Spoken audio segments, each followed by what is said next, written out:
Hi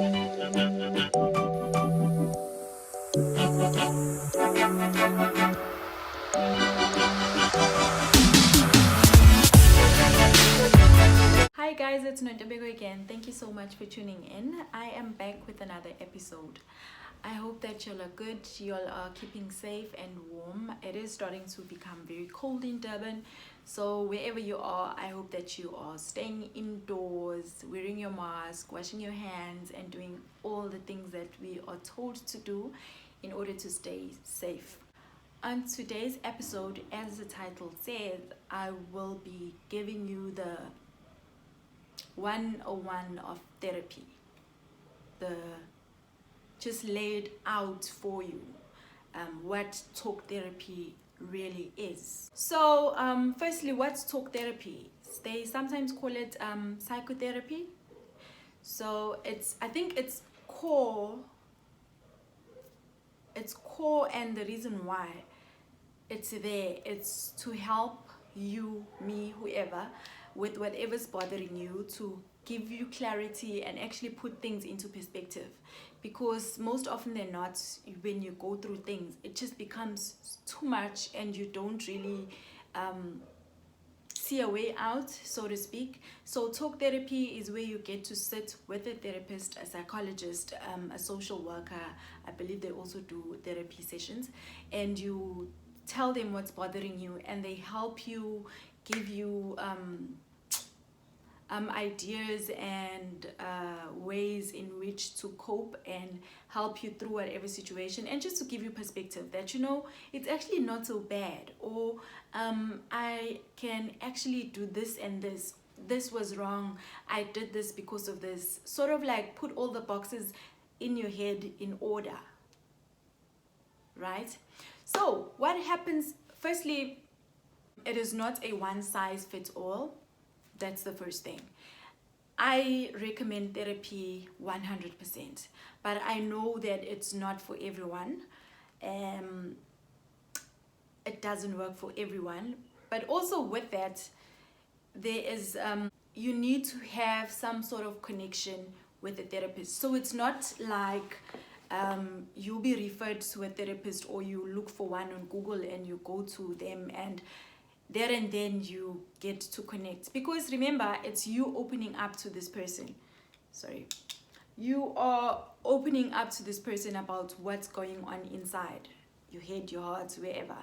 And so they are a stranger. You probably have never heard of them, never seen them. So you need to actually feel the energies, need to connect, need to communicate. You need to feel them, your energy.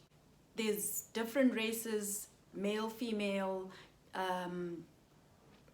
age groups. There's older therapists, there's younger therapists, there's different religion, there's Christian, there's Hindu, there's Muslim, there is atheists. And so when you go to the therapist on the first session, it will be sort of like to gauge whether we get along or not. And they'll ask you questions like, what is it that you came here for? Have you been to therapy before? Some of them use like the book, sort of what they were taught.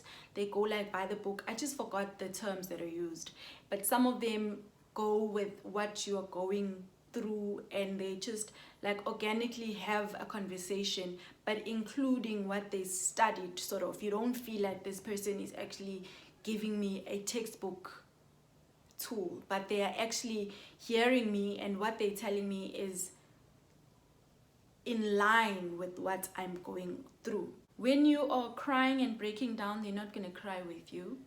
It doesn't mean that they don't feel sorry. I think their profession, they are not allowed to break down. No matter how sad your story is, your therapist is not going to cry with you.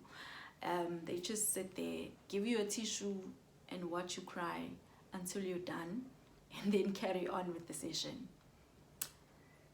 I think that's how they are taught and trained. And I think also if they were to cry with you, it will defeat the whole purpose, because you need to be speaking to someone that is neutral, someone that will understand what you're saying, but also not sympathize with you to a point where they are taking it and making it their own.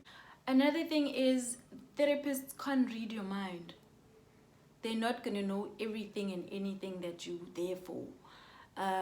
Sometimes as you open up, you end up talking about things that you hadn't planned to talk about. Sometimes it's just that one thing that you yourself decide. It's a decision that you make yourself, that this is what I'm going to talk to this person about. They can't read your mind to say, okay, because they telling me this, they probably also going through this. You the one that needs to decide for yourself to talk to them and tell them that this is what's going on and this is what's bothering you and all of that.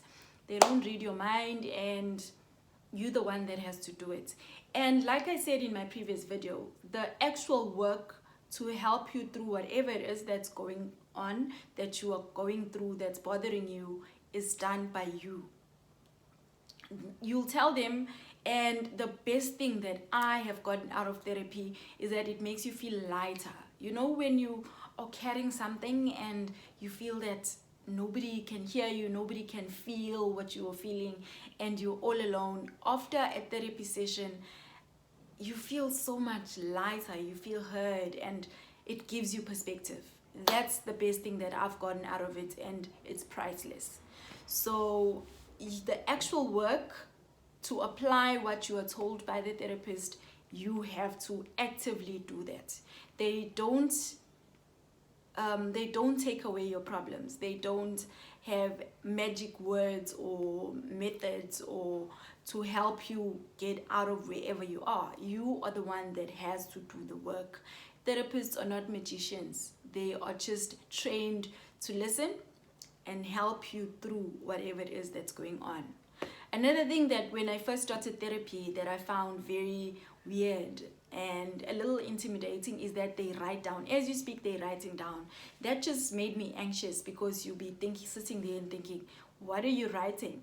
Why don't you just look at me and for us to have a conversation? I think they take down the notes for record, because there's always follow-up sessions. So she can't remember everything that her patients tell her. So she opens a file for you and she keeps the pages as she writes. As you speak, she writes, and keep a record so that when you come back, she can just have a quick look at the notes and then take you from there. But that was just for me. It was like, you know, like, why are you writing? And therapy is intimidating. And it gives you anxiety, and it makes you feel like for some reason you at first feel ashamed, and you feel like, maybe I shouldn't tell this person this, maybe I should. I think that's human nature. When you go to a therapist, that's one person that's not going to judge you. That's one person that, even if what you're telling them is incriminating, will not go to the police and report you, well, unless I think if it's like you killed someone, and I don't know. But that's one person that you can trust with whatever secret that you have. Well, at least that's what I got out of it and how I feel, and the assurance that my therapist has given me. Well, I've gone through the whole list of therapists. I've had male therapists, I've had black therapists, I've had white old therapists, I've had Muslim therapists, I've had middle-aged black, whatever. And it's not an easy thing, and for me it's kind of like, I can talk to this person about this but not that. I know it's crazy, but I have this one therapist that I know, this one I can trust with this, and this one I can trust with that. And you build a relationship with them, and then you narrow it down. Well, that's what I do and used to do and did.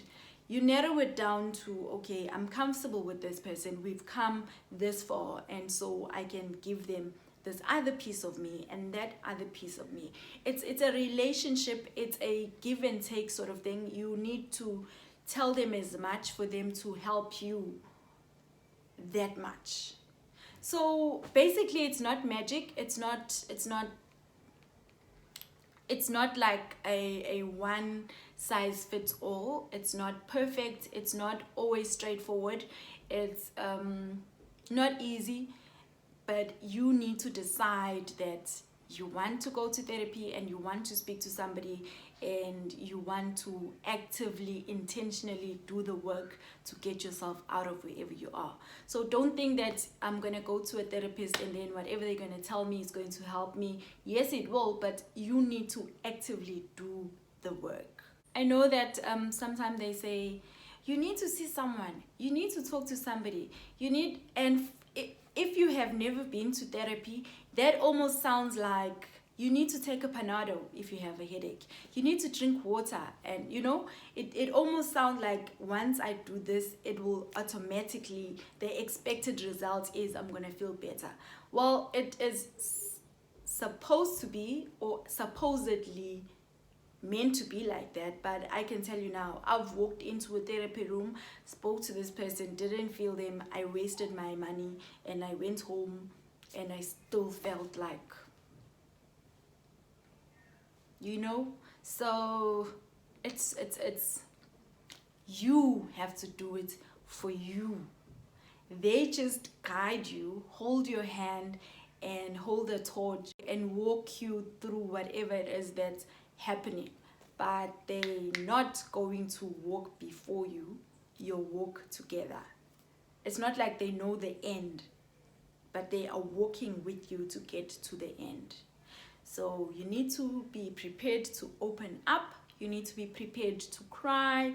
You need to be prepared to trust and give your burden to somebody else to carry it for you. That's basically it. So I hope this helps whoever is looking into going for therapy, talk therapy that is.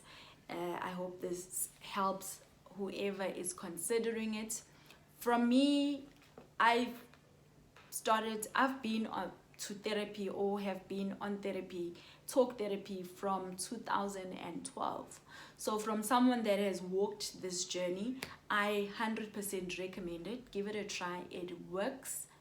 It worked for me, and I feel that for me to even get to a point where I'm diagnosed and I'm put on medication, I needed to go through the talk therapy steps to get to that point. So I really recommend it, and I am saying go for it, open yourself up, and I hope that you are prepared to put in the work. It's not easy, but it's doable. And like I always say, guys, thank you so much for watching. Thank you for being here. Thank you for giving me your time. If you are not subscribed, please subscribe. Thank you. I'll see you on the next one. Keep well, keep warm, and please stay safe. God bless you. Bye bye.